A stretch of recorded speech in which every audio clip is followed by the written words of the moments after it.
ધંધુકા પાલિકાએ ચોમાસામાં નવા રોડ બનાવવાની કામગીરી શરૂ કરતા તર્ક વિતર્ક.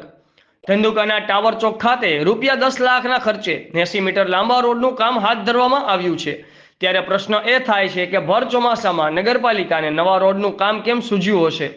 રાતોરાત ટાવર ચોકના વ્યવસ્થિત રોડને તોડવાનું કામકાજ ચાલુ કરી દેવામાં આવ્યું છે. આમ હાલમાં 15મી જૂન બાદ દરેક સરકારી કામોને ગાઈડલાઈન મુજબ બંધ કરી દેવામાં આવે છે. ત્યારે પાલિકા ₹10 લાખનો રોડ કેમ બનાવી રહી છે? આમ ભર ચોમાસામાં રોડની કામગીરી શરૂ કરવામાં આવતા લોકમુખે તરતરની અટકળો જોવા મળી રહી છે.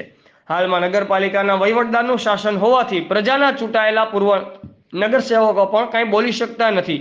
તેથી વહીવટદાર અને ચીફ ઓફિસર હાલમાં પોતાની સત્તા મુજબ કામગીરી ચલાવી રહ્યા છે. રિપોર્ટર સંજયભાઈ ઝાલા, આઝાદ મીડિયા લાઈવ, ધંધુકા.